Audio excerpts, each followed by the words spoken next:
Morning Liberty.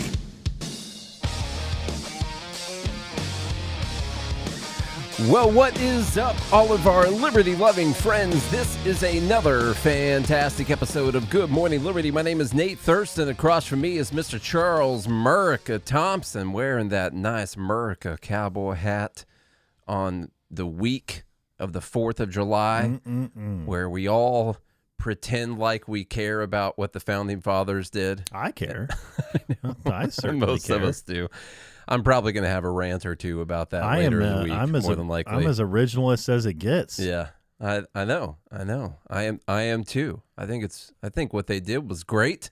I think it says something that our country has lasted this long under the same constitution or variations of it anyway, and we should pay attention to them principles that they founded our nation under, because I don't know how much longer we got left. All of our days are numbered. So, oh, hey, what's up? It's Monday. Happy, hope you all had a happy weekend. Charlie saw some fireworks. Did? Yeah. Yeah, got fireworks. I'm going to go up to Illinois and shoot off some fireworks with my family. And that's going to be fun. And everyone just be careful, don't blow them up in your hand or anything. I want all of our Fed haters to come back. Well, if you do, fully handed. Keep your hand open. Yeah, open. That way it just burns. burn and your wife hand. doesn't have to be opening your ketchup bottles for the rest of your life.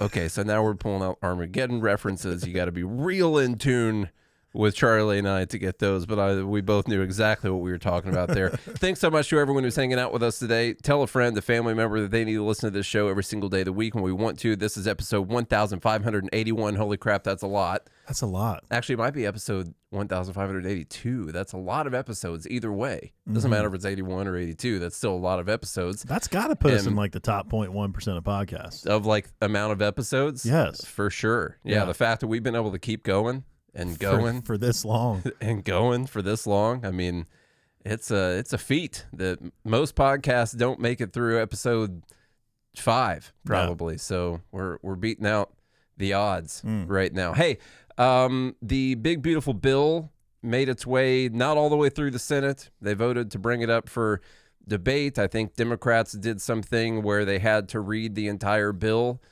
on the floor, which is one of the first times that the whole bill's been read before. And so they read that. There was no one in the room.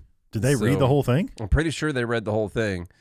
Isn't it like 1,200 pages? It's 900 pages. But Oh. these bills are written. It's like real narrow. Anyway, they read the whole thing. Took Fat like Max 16 says it's hours. 16 hours. Yeah. And so they're about to start voting on it. I believe they're voting on amendments and stuff to it right now. And so this is probably going to happen today. And then this is what the parliamentarian struck. Some of them. So right now Did it's they actually override it's kind of confusing. As far as overriding, it seems more like they're just going to keep some of the stuff in and take some of it out and not really talk about it,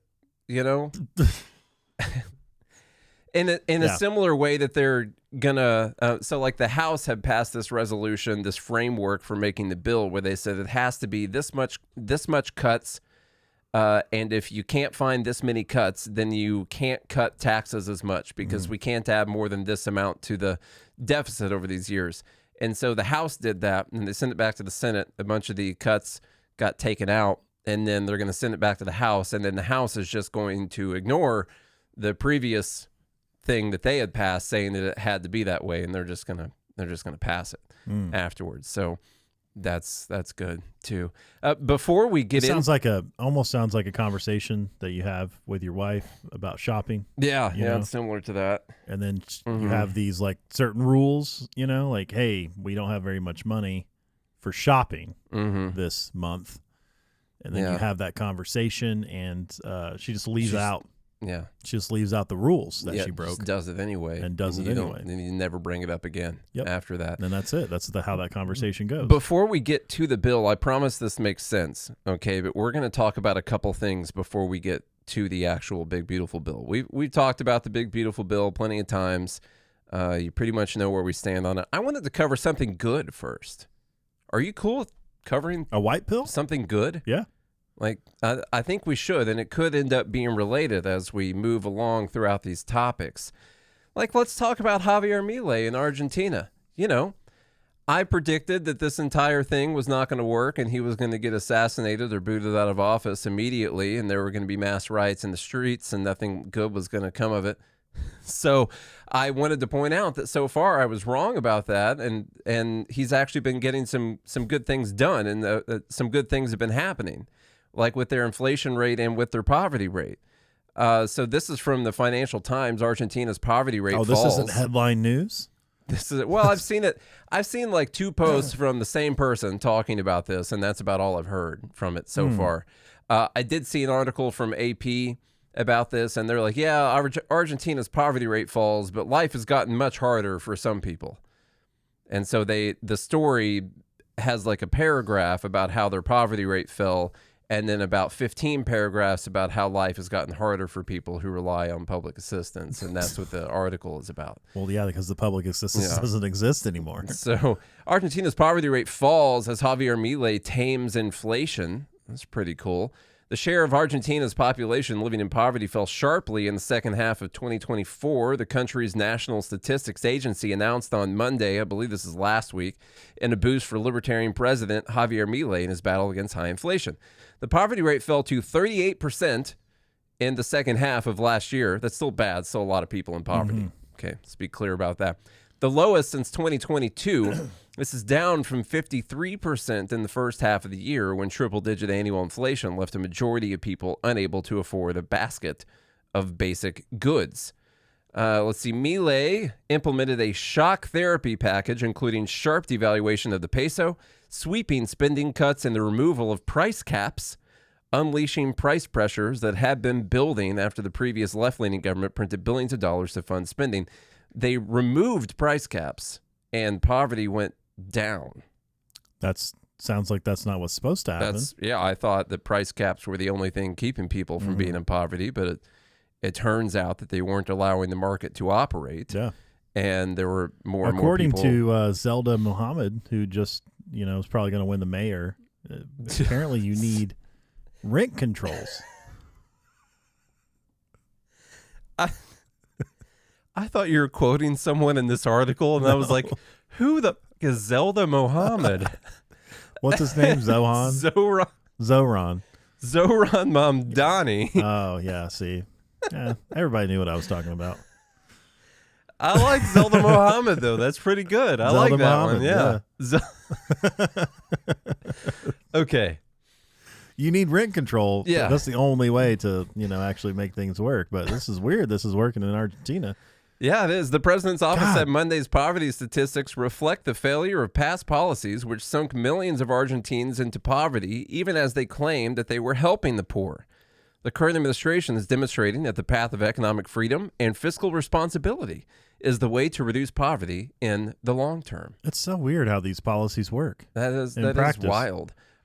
They had good news also previously. A couple weeks ago, we got this on their inflation rate. It tumbled to 5-year low of 1.5% monthly. All right, so month over month. Now, that's still a heck of a lot of inflation. Like, we sort of freak out when it hits like 0.2, like that's bad. You don't really want that. But 1.5%. Isn't the target 2.5% yearly? 2% yearly is 2%. Okay. Yeah, is the target rate. Argentina's monthly inflation rate slowed to its lowest level in more than 5 years in May, official data showed Thursday, adding momentum to Javier Milei's drive to rid the country of chronically soaring prices. Prices during the month rose just 1.5% from the month before, below the 2% estimate. Let me see if I can get the actual poverty rate. This is just showing monthly inflation. I believe the inflation rate has come down from somewhere around 230% annual inflation to around like 66% annual inflation is where it's at. Now, that's bad. That's real bad for sure. Just keep in mind that during those Biden years, after the COVID stimmies went out, we hit about 9.1% inflation, and that was really bad. Well, like we were very upset about it. And it was more than that. That's why it felt even worse than 9%, because it was worse than 9%. But they're talking about 66% and that's a win. But it is a win. Like, that's down from 220, 230 something, whatever it was at. That, like, you're still struggling to keep up with that pace for sure. It just gets a little bit easier to keep up, and hopefully keeps heading down. And what we're finding, hopefully in Argentina right now, is that cutting the spending, cutting the printing, cutting all the regulations that are holding down prices and preventing the market from operating are actually going to lead to a better life for the people in Argentina. If you can imagine such a world. Not it might. It will. It will. As long as they stick with it. My big fear leading up to this was that the shock would be too much and that they wouldn't stick with it, that they would deal with so many protests and riots, and the people that were losing their checks were just going to burn the thing down to the point, or that the pain was going to be so much at first that people just wouldn't decide to stick with it. And what we're seeing is this is actually getting better really fast. It's actually happening pretty quick. Well, so it was bad. Yeah, it was pretty bad. Now, another thing I wanted to add in here before we talk about the BBB. So now we're going to move from something that's working to a problem that the US of A has that no one really wants to talk about. We're going to have to talk about it. Like, we're actually going to have to. Social Security's insolvency date is now a year earlier, okay? Social Security is on track to deplete its trust funds by 2034. No, it's fine. 1 year sooner than previously forecast, when the federal retirement program will be required to cut monthly benefits by about 20%. That asteroid's coming 2032. So yeah. The new projection issued Wednesday in the Social Security Board of Trustees annual report is partly due to increased costs from the Social Security Fairness Act, which boosted benefits for millions of retirees. This is something that Biden did basically on the way out the door. They extended Social Security to a bunch of government workers, public workers who didn't get the Social Security because they were already getting like public pensions, and so they weren't getting the Social Security too. And instead, they were just like, yeah, we're just going to give that to everyone, even if you've been working for the government your whole life, and we're going to keep paying you a pension afterwards. And hey, that benefits people close to me. That's great. That's fine. But it turns out it shaved a year off of our time. Now, 2035, 2034, what's the difference? Mm-hmm. Who cares? Here's the deal. When it hits this point, if nothing changes before this date, which, by the way, it'll probably come sooner because they're probably going to do other things to make it even more insolvent on the way there. When it hits this date, there is no choice but to cut the benefits for people by about 20%. There is no choice at that point. Or the other super likely thing that's going to happen is they will have to drastically increase taxes to help pay for this. We are coming up against this deadline, up against this insolvency time, where something will have to happen, and no one wants to be the person that says, okay, we got to do this. Let me tell you something, Nate. Yeah. And I don't know if you know this about me or not, but I'm not a conspiracy theorist. You're not. I'm not. Not at all. So this is not a conspiracy theory. But if I were, one, it would sound like it would go like, perhaps the people in American government have known for years that we're going to get hit by this asteroid in 2032. There's nothing we can do about it. Yeah. They've gone through all the contingency plans. They thought about finding the best driller, and it's like this, none of it's going to work. Yeah. And so we're just going to spend. We're still doing Armageddon right now. Spend until, and that way everything's going to target to run out about 2034, 2035, something like that, but it's not going to matter.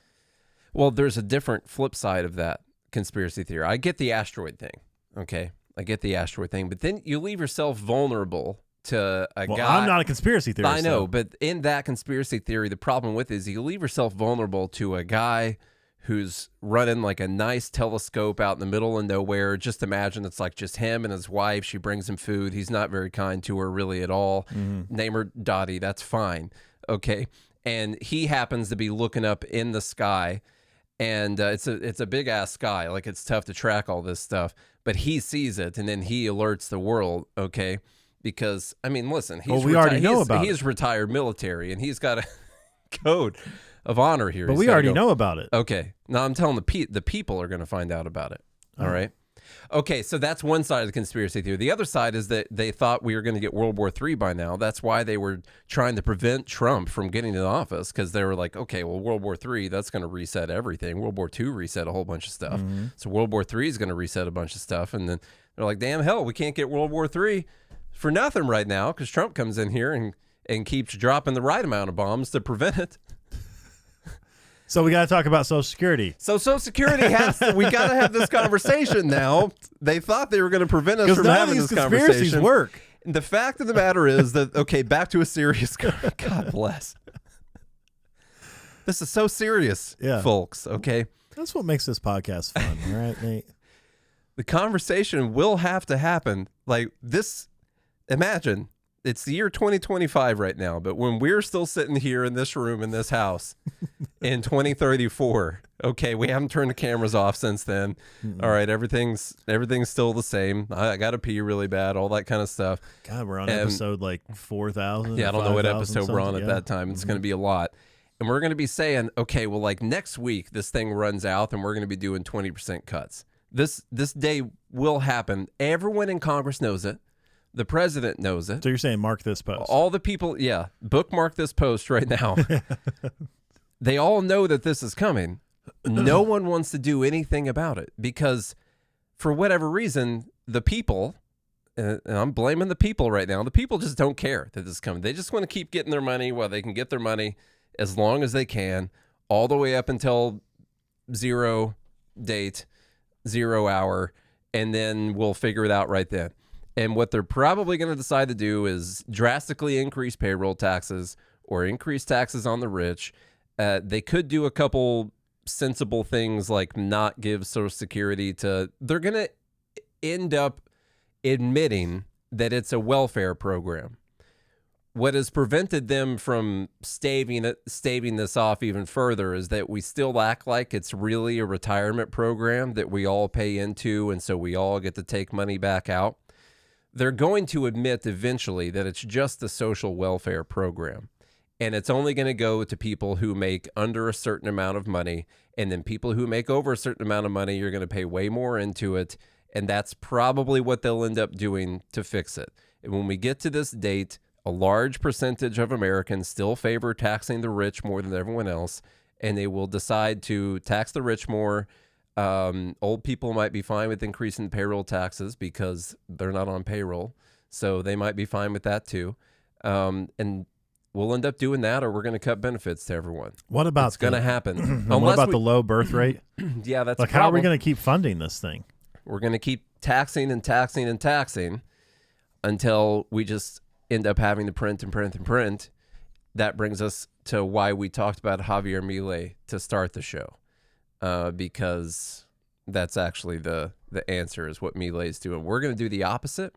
We're going to do what happened before Milei, and then we're going to need a Milei to come in and fix things afterwards. So you're saying our time to shine is about 100 years from now? About 100, yeah, something like that. Okay. Yeah, something cool. like that. Okay. Well, you know, the tree of patriots and liberty is always flushed in a circle from time to time with patriots. That's one of my favorite, Patriot missiles. Yeah, that's one of my favorite quotes. Yeah, Patriot missiles. From the founders. That's, the week of July 4th. So it's good to bring things like that up every now and then. Yeah.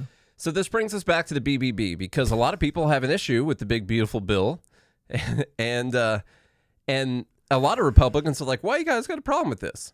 And my big problem with this is that it doesn't address any of the real issues that are going to be destroying this country sooner or later. And eventually we're going to look back on this time where we had a Republican Senate, Republican House, and a Republican president who campaigned on cutting spending and saving the country. And we're going to say, hey, you guys could have passed something through reconciliation with 51 votes that could have drastically changed the course of America.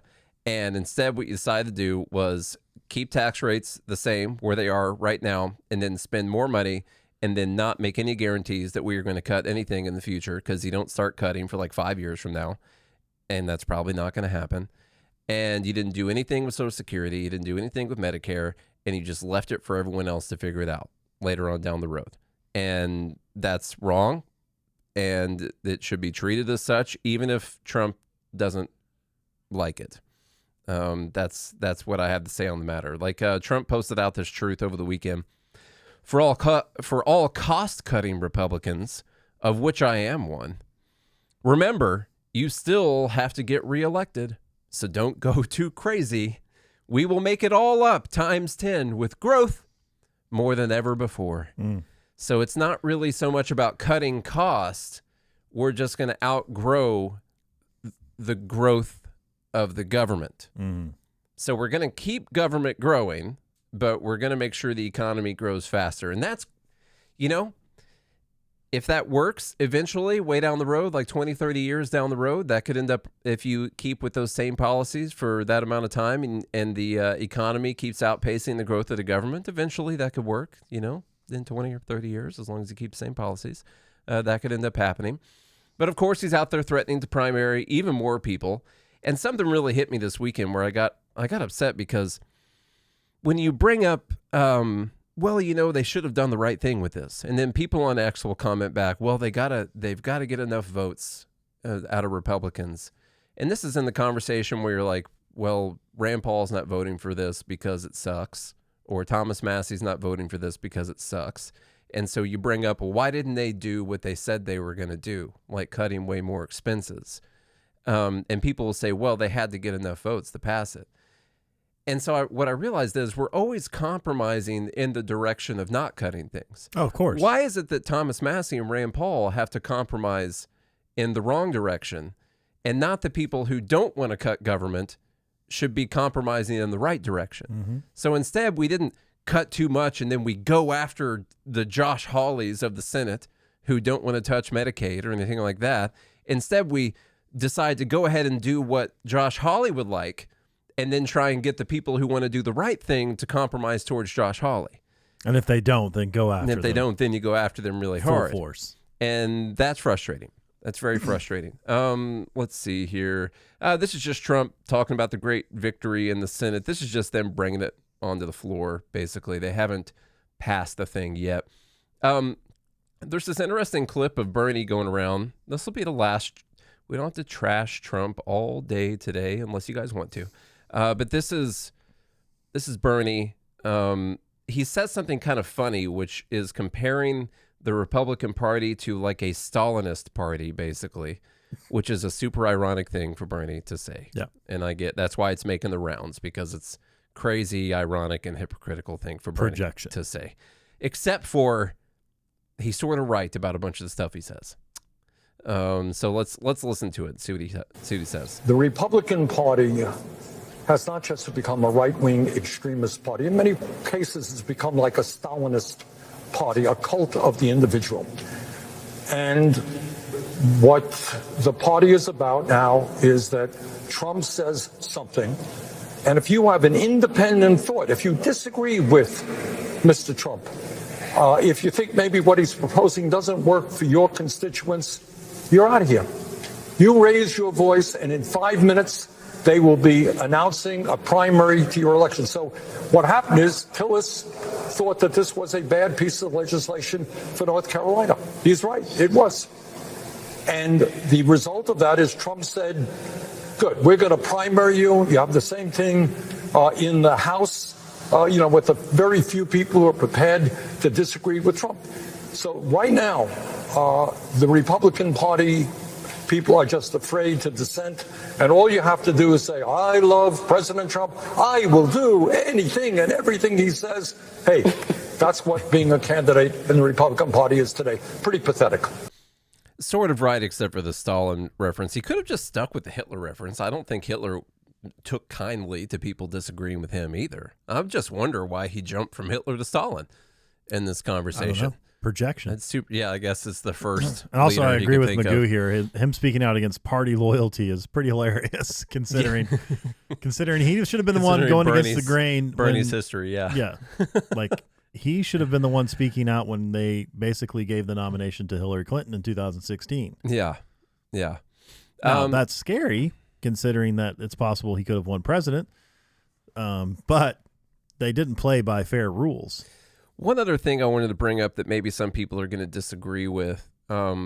So part of this, Elon Musk was upset about this thing. We give subsidies to people who produce energy. We give subsidies to oil and gas and coal. And, well, I guess we're starting to help coal again. We've been trying to regulate coal out of existence for a long time. And now they're trying to help bring some coal back. And I'm fine with that. I would just say don't regulate them out of existence. That'd be the first thing I'd try to do. But then we also give a lot of subsidies to wind and solar, or we have been for a long time. And one of the things this bill originally was doing was getting rid of the subsidies for wind and solar, which I'm fine with. But of course, it was keeping the subsidies for oil and gas. And Elon Musk was upset about that. Maybe he's talking his book, as some people would say, since he's got a lot of money tied up in solar, and he's a big proponent of solar. But then they went a step further, and something that I disagree with. Not only are we not going to subsidize wind and solar, which we shouldn't, it should stand on its own, we're going to tax wind and solar, a special wind and solar, like clean energy tax. Now, that's also not the market. And so, like I heard Ben Shapiro saying like this, and he barely brushes over the fact that they're going to institute a new tax on it. He's like, but these industries, they should stand on their own and they shouldn't rely on subsidies. I'm like, yeah, you're right. They shouldn't rely on subsidies.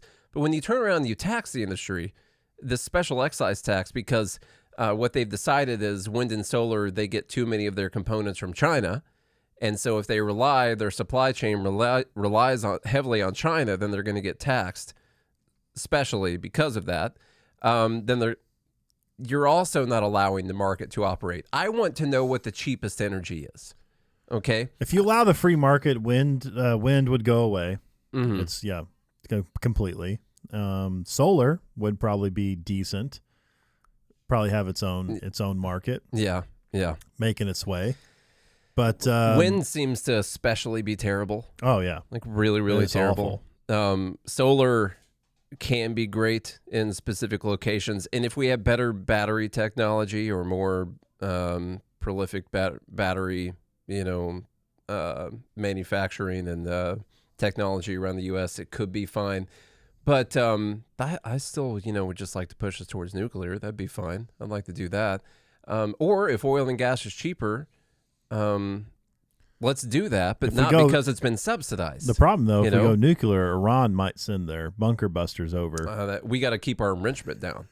Yeah, is the thing. Yeah. Now, there's been a pretty common which apparently is totally fine to do. Yeah. If Iran, flies. Well, it's not war. No, it's not war. No, as long as they don't declare war, like they well within the rights to bomb some of our nuclear sites. Yeah. That's what I heard. There's been a pretty common talking point here about the big, beautiful bill, which is that it's a handout to billionaires. This is a big handout, a giveaway to billionaires. Bernie's out there, of course, doing his Bernie Sanders thing. And then Raphael Warnock from Georgia is out there doing his thing as well. This is just 17 seconds of him. We'll talk about this. Engaged in Robin Hood in reverse, this body of stealing from the poor in order to give to the rich. This massive transfer of wealth from the bottom to the top. Yeah, this is socialism for the rich. Okay.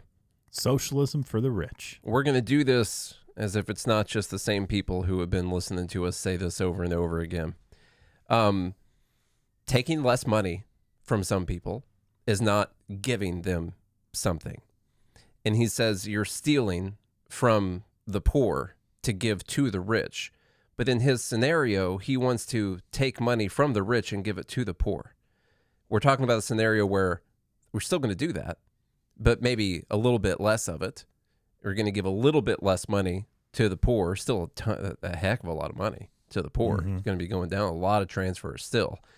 And that's stealing from them because somehow they had a right to other people's money. So if you give them less, that's stealing from the poor to give it to the rich.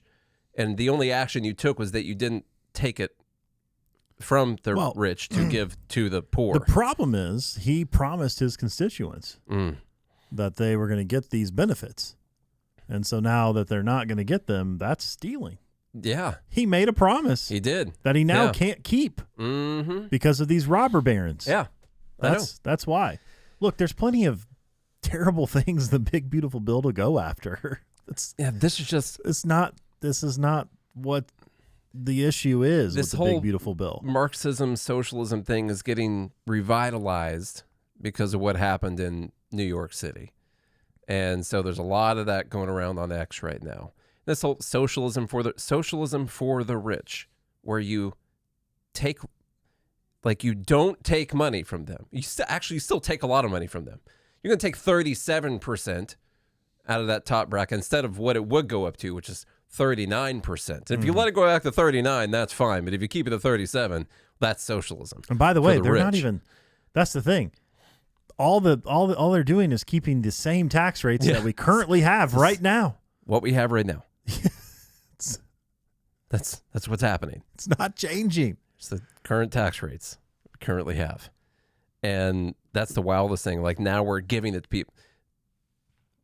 There's so many easy analogies you can make out of this. Like, hey, guys, I promise you, Charlie makes way more money than almost everyone who listens to this show. And so I'm going to take I'm going to steal $10,000 from him tonight, and I'm going to give it to whoever the 10 poorest of our listeners are. Okay, and I wouldn't even notice. I promise you guys. He's not even going to know. I'm just going to take it from him. He's fine. He's got plenty. There's no problem with me doing that. I'm going to take it from him tonight. And honestly, I'm not even going to say without him knowing. If he refuses, I'm going to kill him. And so I'm going to take it from him, and then I'm going to give it to our 10 poorest listeners. Okay. Now, if I come back in here tomorrow and I'm like, sorry guys, I was only able to get $9,000 from Charlie. And so now, either the same 10 people are going to get a little bit less money, or I'm just going to give it to our 9 poorest listeners. And they're like, and those people are like, Charlie's stealing from us. This is socialism. That's what's happening. Exactly. Right? I'm the bad guy. It's ridiculous. I'm the bad guy no matter what. Oh my God. That poor 10th guy who did. I know, just getting screwed. Yeah. Probably has a family. He makes too much money for benefits, but not enough money to live. Not enough. Yeah. Man. What a bummer. But this sucks being on that threshold, you know? I think right on the cusp. I've got a lot of good clips in here, and it's a lot more Mom Donnie stuff and all that, and we don't have to go further into that today. We're going to find out if the bill is going to pass, more than likely today. And once it passes, we'll find out what's in it. We all know the thing. We don't know exactly what they're going to hold back from what the parliamentarian said couldn't be in there. We actually don't know yet if they're going to keep those things out or put them in. And so once they pass it, we'll find out what's in it. And then we'll be able to talk more fully about the bill tomorrow, and we'll see if the House is going to pass it. I'm sure they will. And then we can talk about that. But as I said, I believe on Friday, on Dumb Bleep of the Week, and I put out a poll today. Let me see how the poll's doing before we get out of here. Yeah, it's doing all right so far. So I put out a poll. And I said, what's the biggest long-term problem facing America? And I gave 2 options, of course. It's either Marxism or immigrants. And I'm trying to talk to MAGA right now, I guess. Whatever, or whoever the Trump MAGA strong base is. What's the biggest problem facing America, Marxism or immigrants? And right now, Marxism is winning 75-25, basically. We've got to focus on this problem because it's still our biggest problem. It's the problem that we were really spending a lot of time on when we first started this show, 1,581 episodes. It's a cancerous ideologue. And the problem is, as the government does more and more things to screw up the market, like, I feel like I'm a socialist right now because I'll say, well, that's not real capitalism. That's not a free market, but it's not. It's objectively not free market capitalism that we're living under right now. And so as they do more and more things to screw up the market, and they make things worse and worse for people, or at least worse than they could have been, there's going to be more and more of a push towards some kind of big government intervention, like full-on Marxism, like wealth taxes, like drastically increasing taxes on the rich. And you might hate the rich, you might hate the billionaires, you might look at a guy like Jeff Bezos and say, yeah, I hate that guy, screw him, I don't like these big people running things, this oligarchy or whatever. Yeah, I mean, did you see his wedding? Yeah, that's Jesus. That's gross. You know, just 50 mil right on the wedding. You know, he got millions worth of jewelry. this plastic face B is wearing, you know, and you gotta, you know, this has to be stopped. And so we got to tax the rich. We're better off because of the things, the billionaires, the things that they've created. All of us are better off because of that. We're not so much better off because of the programs that the government has decided to implement at your expense still, by the way. But the billionaires have gotten that way, one, because they own companies, and two, because those companies provided a lot of really valuable things to not just Americans, but also to people all around the world. And that's why they're worth that much money. And you're not going to get those things without having billionaires, without having those people being allowed to own their companies that they use to provide all of these products and services to people. And so a lot of people are pretending like you can get rid of the billionaires, but you can still get all of the great things that we have gotten from the billionaires. And we have received great things from the billionaires, or they wouldn't be billionaires. They didn't Did you know that Amazon has almost 2 million small and medium-sized businesses on Amazon's marketplace worldwide? That's a big deal. About 500,000 small and medium-sized businesses in the U.S. alone, and account for 61% of the sales on Amazon. Not even just Amazon. It's other people who have businesses that sell things, most of them in China, but, you know. but what I'm saying is like, oh, yeah, sure, he's a billionaire, but God, look at the opportunity that was created. I know. From one website. You got a website that millions of people go to, and you can sell your products on that website. That's and it's great. because Bezos made a strategic decision to lose money for 17 years to build up an infrastructure that would facilitate 500,000 U.S. businesses being able to run their operations. Yeah. That otherwise probably would struggle to run their operations if it weren't for... It'd be pretty tough to get people to your website to buy your sneaker. And no one thinks about that.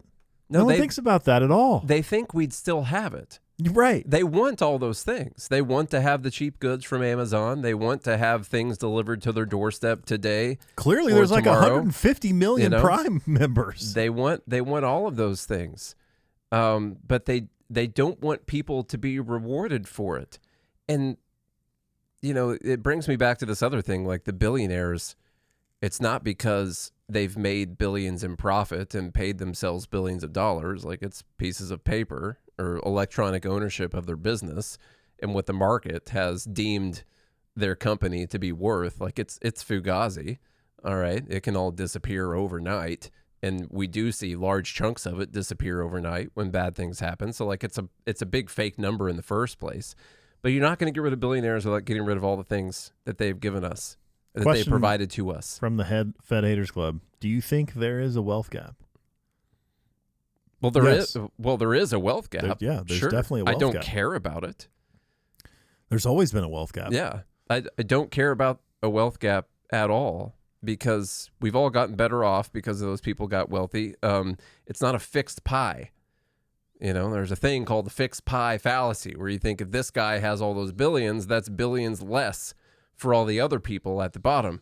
Those were new billions that were created at the top. And as those new billions were created, the people at the bottom got better off during the process too. But people think that there's a fixed pie. When Bezos started, he wasn't a billionaire, and he was up against the Waltons. Yeah. You know, like they already had all billions. They had a monopoly. Yeah. You know, Walmart had an absolute monopoly on low price everyday goods. Yeah.